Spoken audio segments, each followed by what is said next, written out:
Les abeilles mellifères sont travailleuses et utiles à l'homme. Elles seraient même intelligentes. Mais avant d'être domestiquées, elles appartenaient à la grande famille des abeilles sauvages. Une vaste parenté dont les talents restent encore largement méconnus. Dans la campagne française, on dénombre 831 espèces d'abeilles sauvages. Cette diversité est un bienfait pour l'homme et la nature.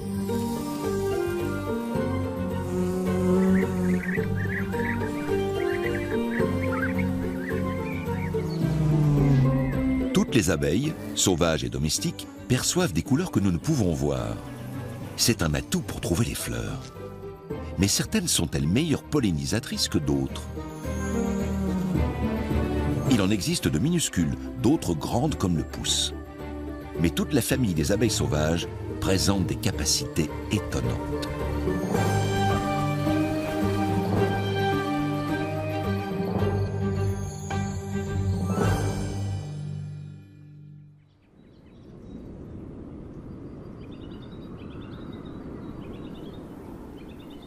Un talus herbeux, un sol nu et sec.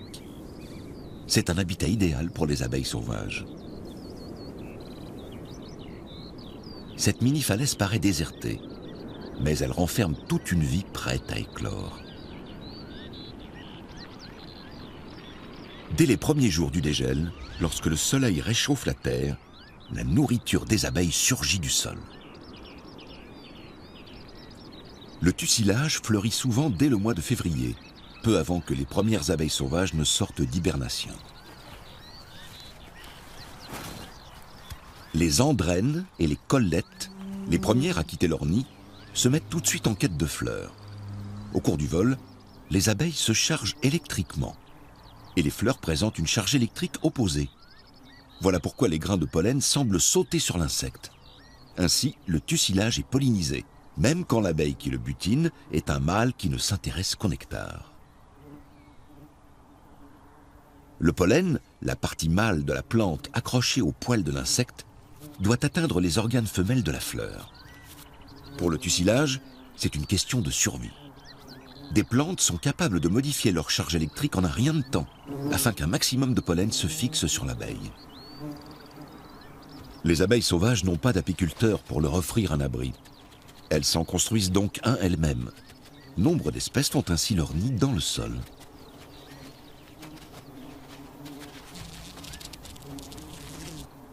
Les mâles volent de ci de là, en quête d'une partenaire. Un parfum spécial les conduit l'un vers l'autre.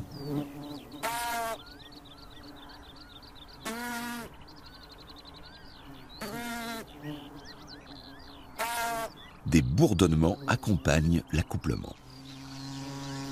Le bruit attire d'autres mâles. L'accouplement des collettes du saule donne lieu à des scènes tumultueuses. Ici, plusieurs mâles se disputent une femelle.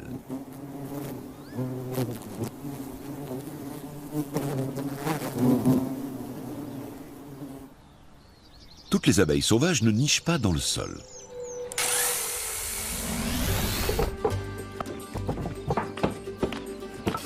Pour les observer, il suffit d'assembler quelques planches et d'y faire des aménagements. Le nid doit avoir un toit et un fond isolé pour résister aux intempéries. Bien conçu, cet hôtel à abeilles servira pendant des années. Il sera très apprécié des espèces qui couvent dans les tiges évidées ou les trous creusés dans le bois. Si l'hôtel est bien orienté au sud, les premiers hôtes arriveront dès le début du printemps. Et beaucoup y resteront. Divers comportements pourront être observés. Par exemple, des abeilles maçonnes mâles se battant pour les femelles.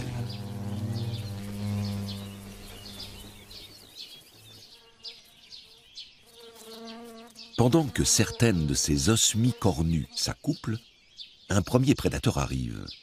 C'est une guêpe coucou, une menace sérieuse pour la prochaine génération d'abeilles. Les dangers ne guettent pas seulement dans l'hôtel à abeilles. Tout près de la petite falaise, le pire ennemi des abeilles sauvages se réveille.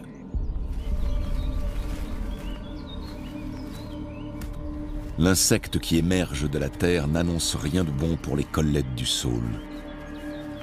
C'est un coléoptère, plus précisément une femelle de méloée violet, et elle a une faim de loup. Sur le versant exposé au sud, les premières pulsatilles apparaissent.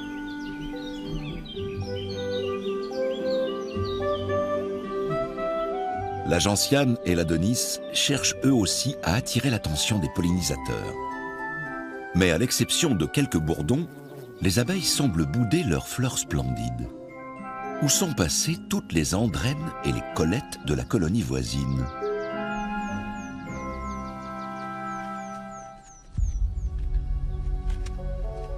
Voici un insecte que la floraison du versant sec semble attirer. C'est la femelle de méloée violet qui se dirige vers les énormes fleurs.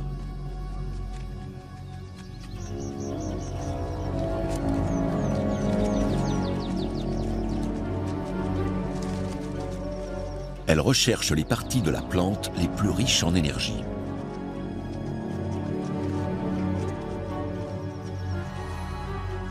Cette femelle porte en elle plusieurs milliers d'œufs. Pour qu'ils arrivent à maturité, elle doit se nourrir en permanence.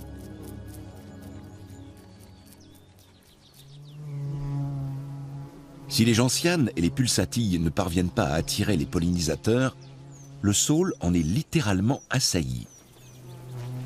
Chaque saule ne porte que des fleurs mâles ou des fleurs femelles. En allant d'un arbre à l'autre, les insectes pollinisateurs assurent leur reproduction.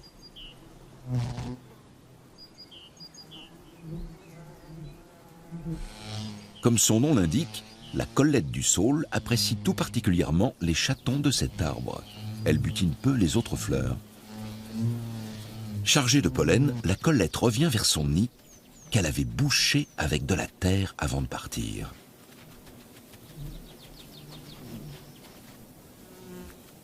La colonie a de la visite.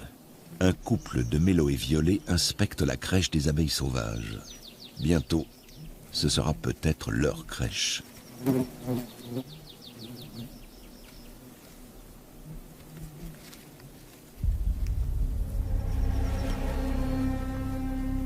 Ces coléoptères ne sont pas les seuls ennemis de la collette du saule. La menace arrive aussi par la voie des airs. À son retour, cette collette du saule surprend une intruse à l'entrée de son nid. Une abeille nomade en train de se frayer un chemin à l'intérieur.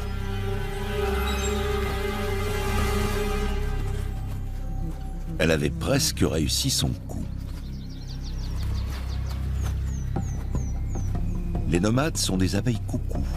Elles ne construisent pas de nid et parasitent ceux d'autres abeilles.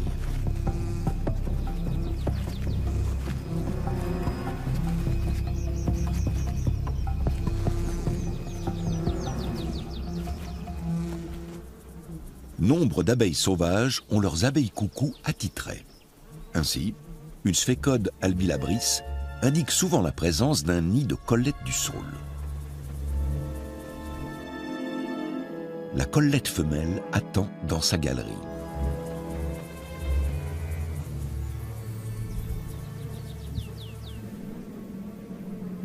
La sphécode se glisse dans la cavité pour tenter de déposer un œuf aussi vite que possible sur la réserve de pollen de la collette. Avec les muscles de leurs ailes, les deux abeilles produisent des bourdonnements aigus.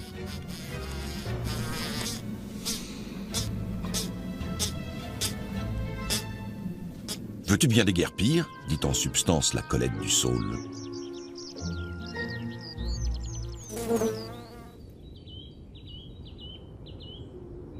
Les dernières gelées nocturnes ne gênent pas la floraison de printemps.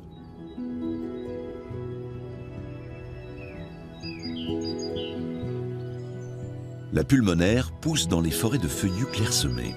On la reconnaît à ses fleurs roses et bleues.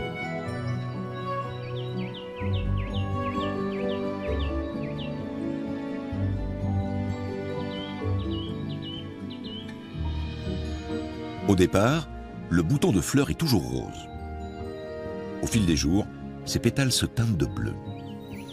Les abeilles, comme l'anthophore aux pattes poilues, apprennent vite à associer les couleurs des fleurs à la présence ou l'absence de pollen. Elles économisent ainsi une précieuse énergie. La plante sera à coup sûr pollinisée si les osmies ou abeilles maçonnes visitent ces jeunes fleurs roses.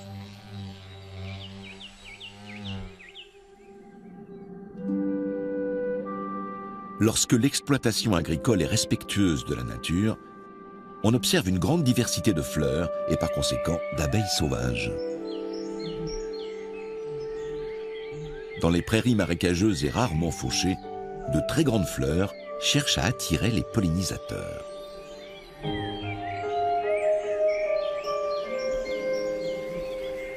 Des fritillaires pintades.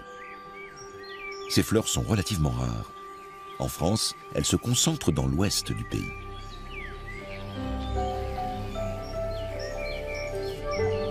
L'osmie rousse est 100 fois plus petite que la fleur.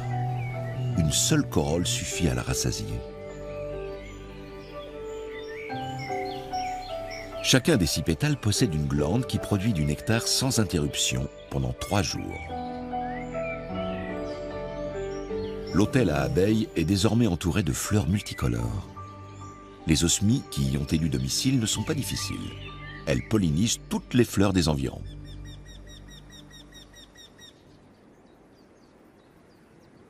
Pour que les abeilles puissent polliniser une telle abondance de fleurs, le printemps ne doit pas être trop froid. Les récoltes de fruits sont toujours plus belles quand il y a des abeilles sauvages en abondance.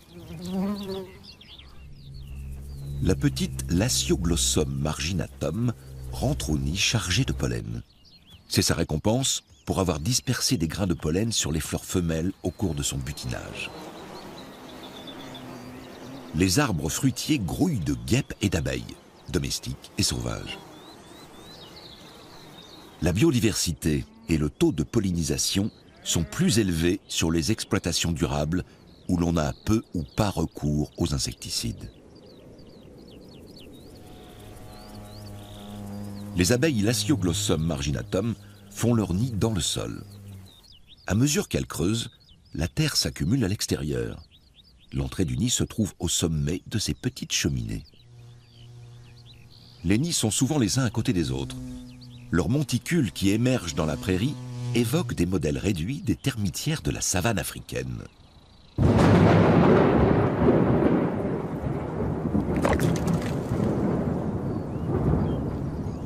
La pluie va laver la boue du monticule. Et bientôt, il ne restera plus qu'une cheminée de terre durcie par la salive d'abeilles. Le nid est en dessous, bien à l'abri.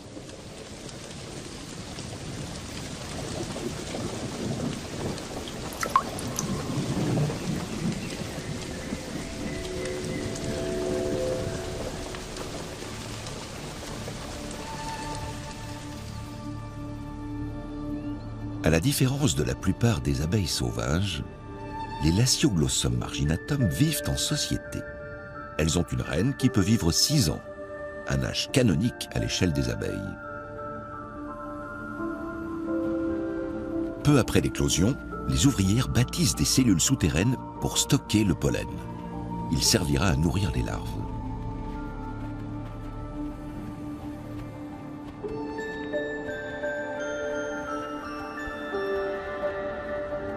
Une colonie de Lasioglossum marginatum peut héberger des centaines d'abeilles. La reine se distingue à peine des ouvrières. Ces dernières peuvent vivre de 12 à 15 mois. C'est beaucoup pour une abeille, même sauvage. Plus surprenant encore, à partir du mois de mai, elles ne quittent plus la colonie. Ce n'est qu'en mars de l'année suivante qu'elles referont surface. Leur hibernation reste une énigme pour les spécialistes.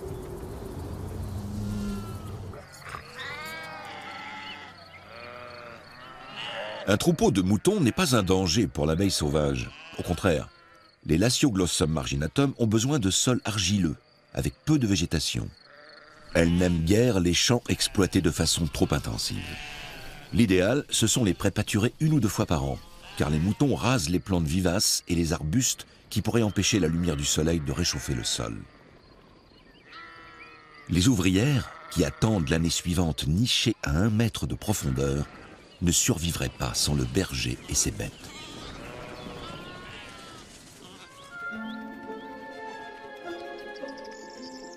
Une foule de petits insectes jaunes sort du sol. Ce sont des triongulins, les larves du méloé printanier. Et de vrais dangers pour les abeilles. Leur premier objectif est de gagner les hauteurs.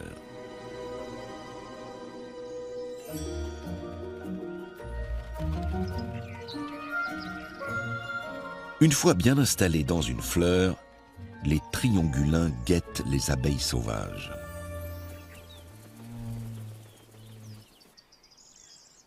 Les minuscules larves grimpent sur leur hôte et s'accrochent à son pelage. Commence alors pour les triongulins un voyage dans l'inconnu. Si les petits passagers clandestins ont de la chance, ils ont saisi les poils d'une abeille de la bonne espèce. La réserve de pollen se trouve au fond de la galerie de cette lasioglosse. C'est là que les triongulins descendent. Une seule larve de coléoptère va sortir gagnante de l'affaire. Après avoir avalé l'œuf d'abeille et le pollen, elle se transformera en nymphe. Elle ne quittera le nid que l'année suivante sous forme de méloé printanier. Où qu'elles se trouvent, dans le sol comme dans le bois mort ou les tiges creuses, les larves d'abeilles sont sans défense contre les parasites. Pour les protéger, la plupart des abeilles sauvages scellent l'entrée de leur nid.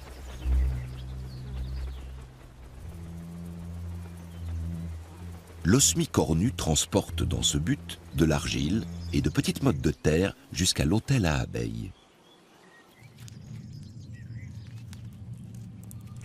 Les larves sont à l'abri à l'intérieur. Elles ne ressemblent pas encore à leurs parents. Elles passent leur journée à manger la bouillie que leur mère a préparée à base de pollen et de nectar.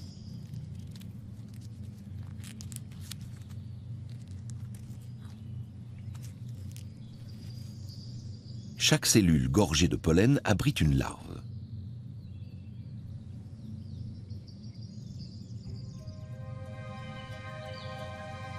Ici, elles sont relativement en sécurité.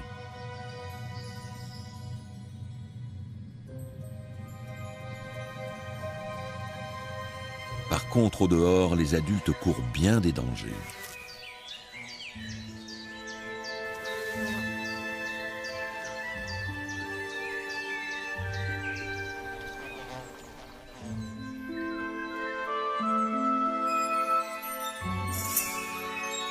Cette araignée crabe a revêtu la couleur d'une fleur de rosier du Japon.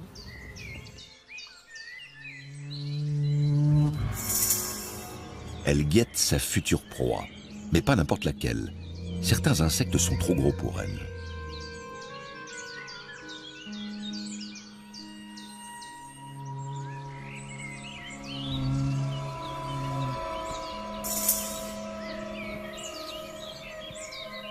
Une Andrena hemorrhoa, c'est parfait.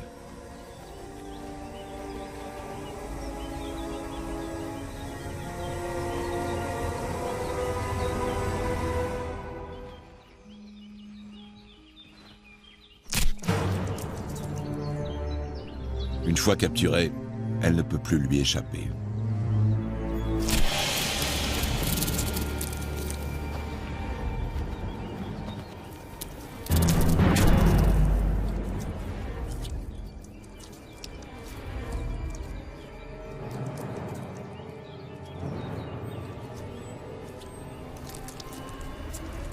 Une morsure empoisonnée à la nuque dissout les tissus internes.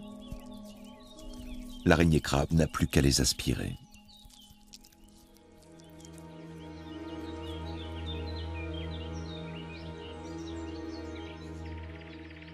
Les abeilles maçonnes n'utilisent pas seulement des gîtes artificiels, bien sûr. Un trou dans un tronc ou une tige creuse de diamètre convenable font très bien l'affaire. Mais comment ces trous se forment-ils ? l'abeille sauvage n'est pas capable de les creuser.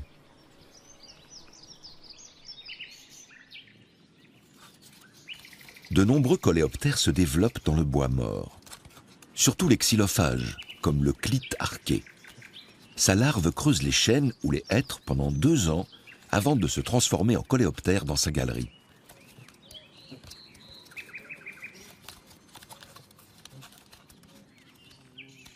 Quand il émerge du bois, il laisse derrière lui un trou de 7 cm de profondeur. À peine s'est-il envolé qu'arrivent les premiers intéressés, comme cette guêpe coucou. Les coléoptères s'accouplent sur le bois et y déposent immédiatement leurs œufs.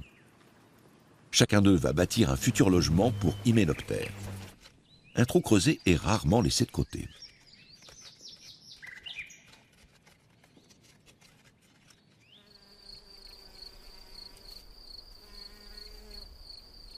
Mais le bois n'est pas la seule possibilité offerte aux abeilles maçonnes.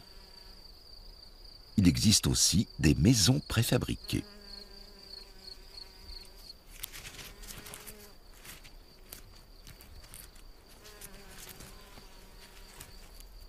Cette osmie bicolore a fort à faire pour aménager son futur nid. Pour commencer, il faut mettre la coquille d'escargot dans la bonne position.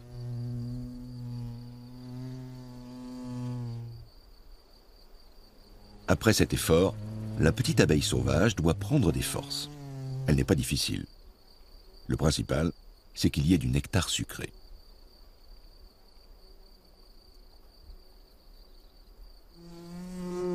Puis, le travail reprend. Elle dépose maintenant une provision de pollen au centre de la coquille. Il servira à nourrir ses larves.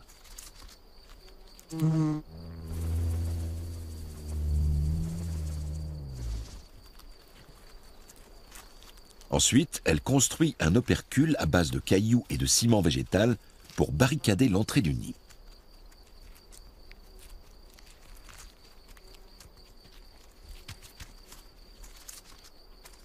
Elle retire aussi de petites mottes de terre sous la coquille pour la stabiliser et éviter qu'elle ne roule au moindre coup de vent. Mais l'abeille est loin d'avoir terminé.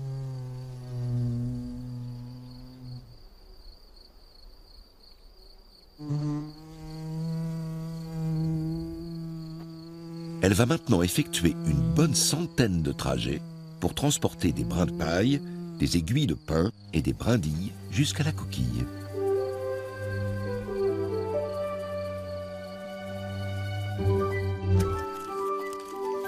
Elle les entasse pour camoufler son nid et le protéger des intempéries.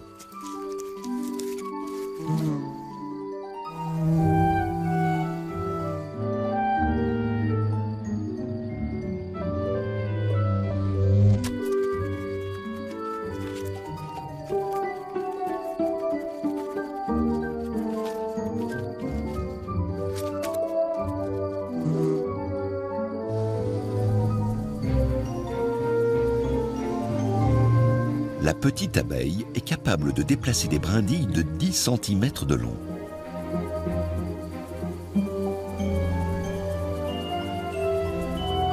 Il faut 3 ou 4 jours pour que tout soit prêt. Au cours de sa vie, qui ne dure qu'1 mois et demi, l'abeille installera ainsi 5 à 10 nids. Un travail de titan pour un si petit insecte.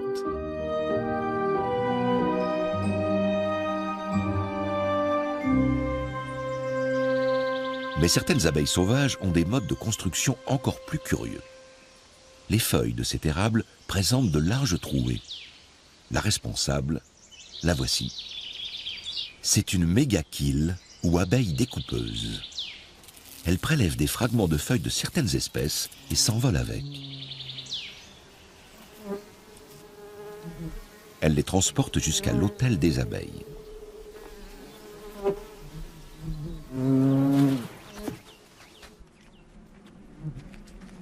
Ces feuilles vont lui permettre de construire les cloisons d'une série de cellules.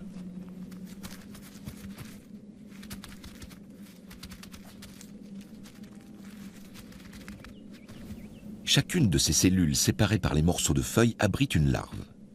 Dans quelques mois, elles auront épuisé leur provision de pollen. Au printemps prochain, elles deviendront des nymphes.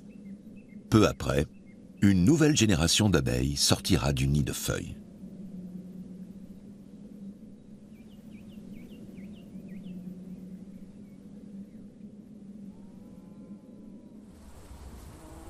L'utilisation de papier peint est largement répandue chez les abeilles sauvages.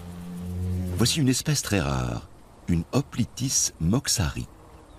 Elle habille l'entrée de sa galerie de pétales, de préférence de fleurs de lin. Pour sa décoration intérieure, elle apprécie aussi le coquelicot. Le matériau végétal renforce les cloisons colorées des alvéoles.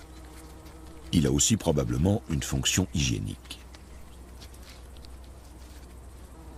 La spécialisation, le fait de se limiter à certaines plantes comme matériaux de construction ou source de pollen, n'est pas sans danger. Si la plante se raréfie, l'abeille risque de disparaître. Le coquelicot couvre parfois des champs entiers. Et parfois, il est lui aussi percé de trous. L'anthocope du pavot, également très rare, n'utilise que des fleurs de coquelicot comme matériau de construction. Elle en tapisse les galeries de son nid.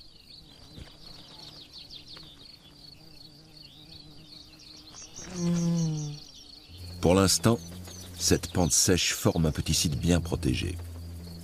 Mais si l'on vient à pulvériser davantage d'herbicides sur les champs environnants, le coquelicot n'y poussera plus et l'anthocope du pavot disparaîtra elle aussi.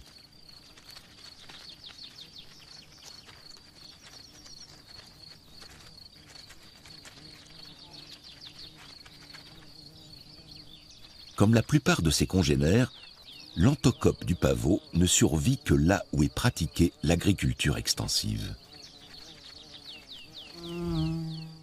Les abeilles sauvages sont des indicateurs de la bonne santé de l'environnement. L'agriculture durable est aussi cruciale à leur survie que l'existence de zones naturelles protégées.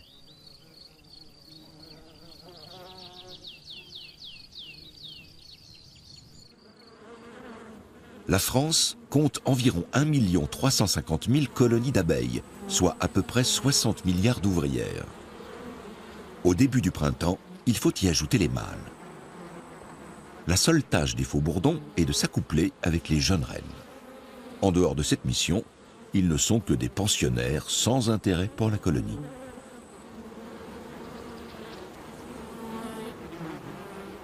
Les faux-bourdons ne sont pas tolérés longtemps à l'intérieur de la ruche. Bientôt, on ne les laisse même plus entrer. On les retrouve dans les environs, affaiblis, proie facile pour de petits prédateurs comme le carabe doré.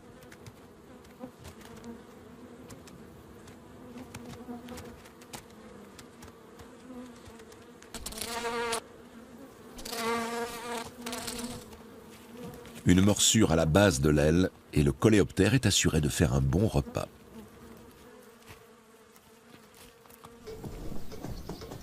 Les abeilles sauvages profitent souvent de la proximité des hommes. Quand on nous demande quels animaux sauvages vivent dans les fermes, on pense d'abord aux hirondelles, même si leur population est depuis 40 ans en forte régression. Mais les anthophores aux pattes poilues apprécient également l'atmosphère de l'étable. Elles y sont à l'abri du vent et des intempéries. L'arbre de la cour, un marronnier d'Inde, leur procure nectar et pollen en abondance. Les marronniers ont eux aussi un système de signalisation. Le jaune signifie « il y a quelque chose à prendre ici ». Le rouge annonce « vieille fleur, plus de nectar ni de pollen, inutile de vous déplacer ». Mais les fleurs vides contribuent à attirer les butineurs.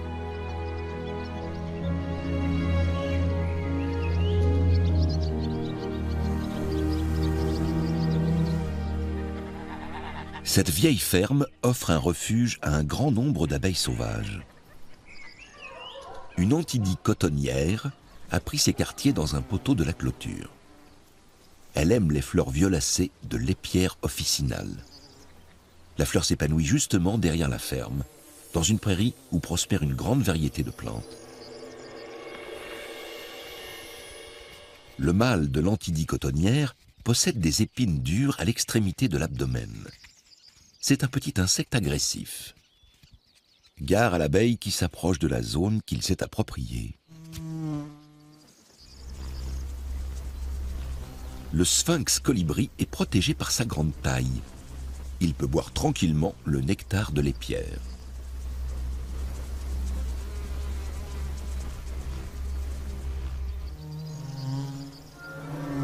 Mais si une abeille domestique s'approche,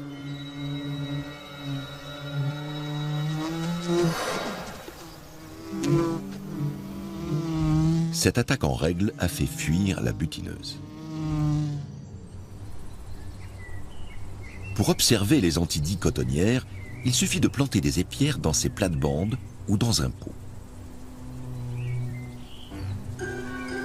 Ces fleurs seront bientôt l'objet d'une surveillance étroite par un mâle intrépide.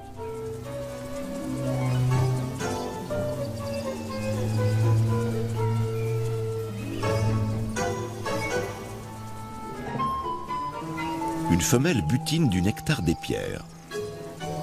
Elle est dépourvue d'épines à l'abdomen. Un mâle la repère bien vite. Chez les anthidies cotonnières, il est difficile de faire la différence entre approche amoureuse et attaque. Encore un visiteur. Il saura désormais que la zone est interdite aux bourdons.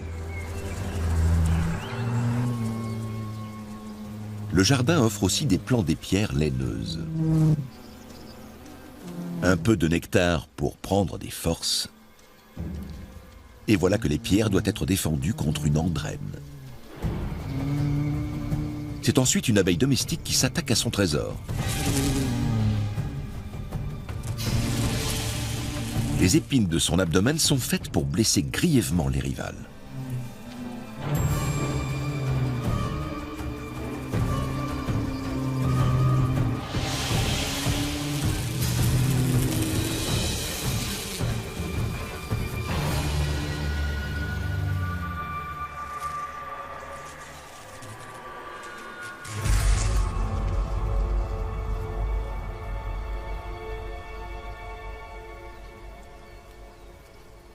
La femelle fait enfin les yeux doux à ce soupirant très vindicatif.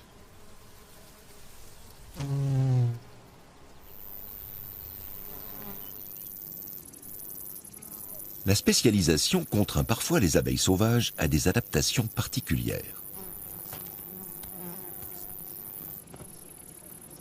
L'abeille à culotte a une passion exclusive pour le pollen de la chicorée sauvage qui ne fleurit que le matin. L'hyménoptère doit donc se dépêcher.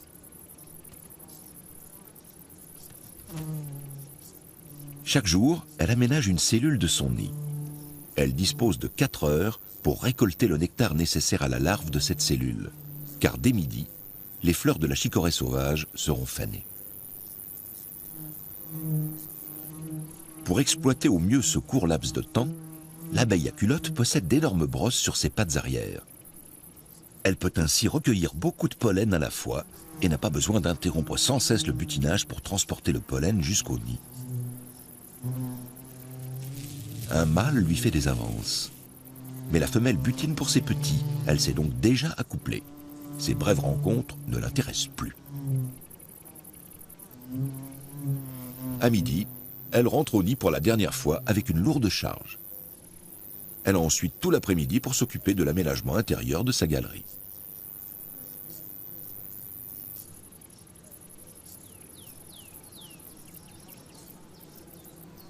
Le soir, l'activité des abeilles diminue.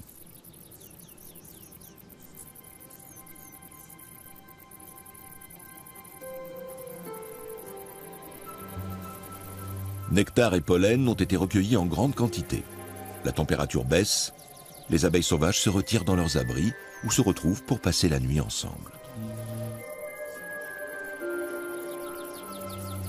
Les mâles surtout passent la nuit dehors. Ils ne participent pas à la construction du nid et n'ont donc pas accès à la galerie où dorment les femelles.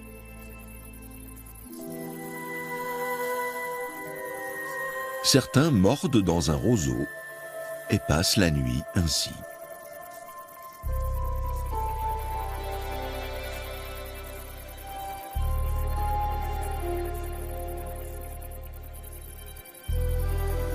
Les petits insectes se serrent les uns contre les autres, comme pour se procurer sécurité et chaleur.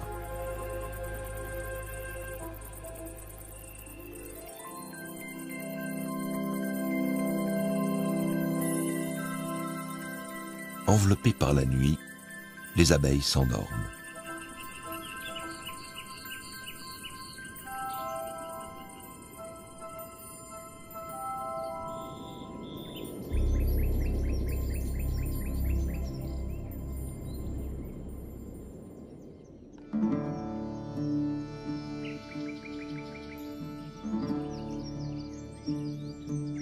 Les abeilles sauvages ne sont pas du matin.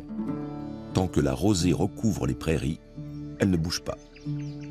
Le cerf à longues antennes ne déroge pas à la règle.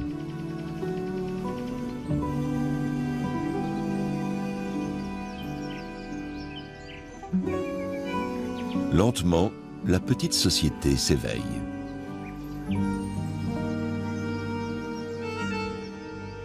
À la différence des abeilles domestiques, les abeilles sauvages n'ont pas de ruche pour se réchauffer.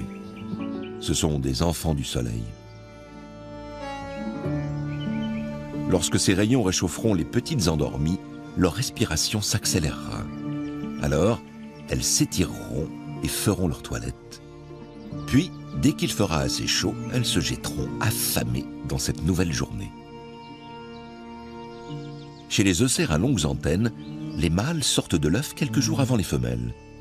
Ils se montrent débordants d'activité dès le réveil, car la fécondation d'une femelle est la seule tâche importante de leur vie. Mais avant d'accomplir leur mission, ils prennent des forces. Pour cela, ils aiment visiter les fleurs de diverses fabacées, comme la vescraque. Mais dans ce milieu chaud et sec, certaines plantes n'ont rien de sucré à offrir aux pollinisateurs.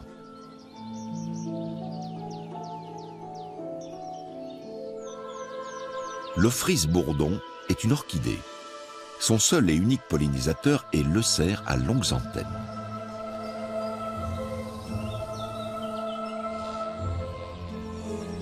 Contrairement aux autres fleurs, l'Ophrys bourdon n'offre pas de récompense aux insectes pour leur service.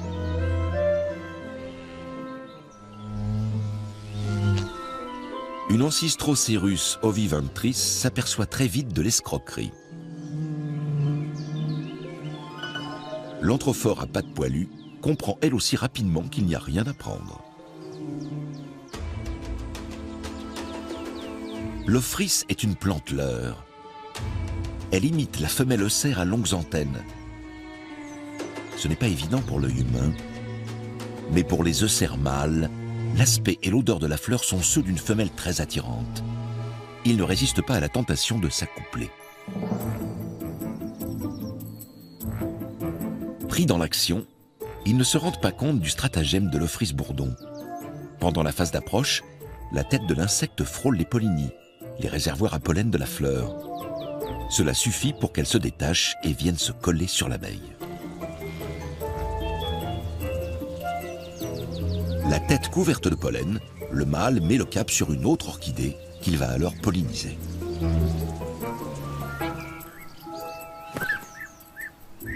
Sauf en cas d'imprévu.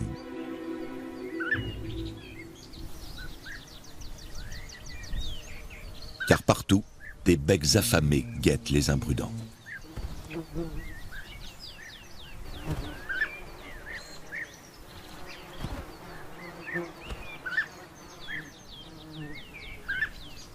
À mesure que l'été avance, les abeilles sauvages se feront rares.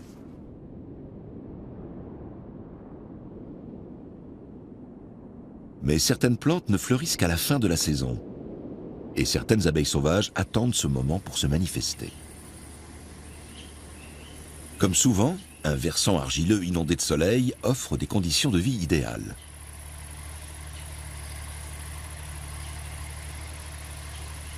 Dans cette région viticole, le climat est chaud sans être trop sec. Ce paysage accueille une faune et une flore spécifiques. Ici vit une parente de la collette du saule, cette abeille que l'on a vue aux prises avec les méloées violets et les sphécodes. Cette Colette est également spécialisée. Sa plante nourricière n'est pas le saule, mais le lierre qui fleurit tardivement dans la saison. Un petit poisson d'argent partage son logement avec une Colette du lierre. Elle part butiner. Comme toutes les abeilles sauvages, elle boit du nectar et recueille le pollen pour nourrir ses larves.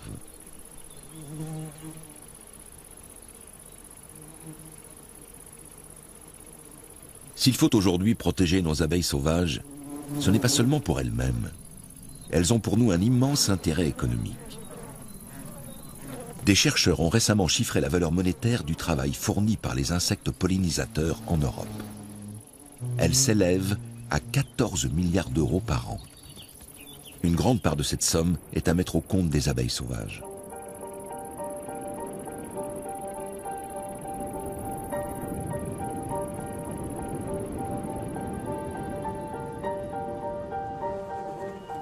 Un essaim d'abeilles domestiques échappé d'une exploitation apicole s'est établi dans un tronc d'arbre mort. Il a facilement survécu à l'été. Mais qu'adviendra-t-il de lui avec l'arrivée de l'hiver ?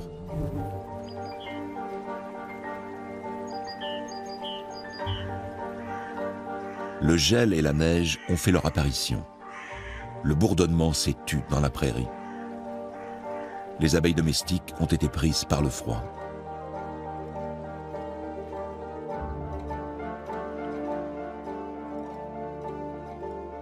Les abeilles sauvages volaient déjà de fleur en fleur à l'époque des dinosaures.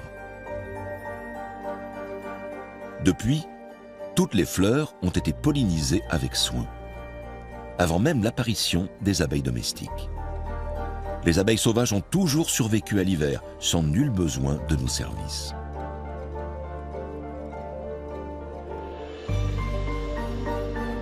Mais les ruches des apiculteurs n'en sont pas moins irremplaçables, car elles ne pollinisent pas seulement des milliers de fleurs dans les environs de la colonie, elles nous donnent aussi la cire et le miel.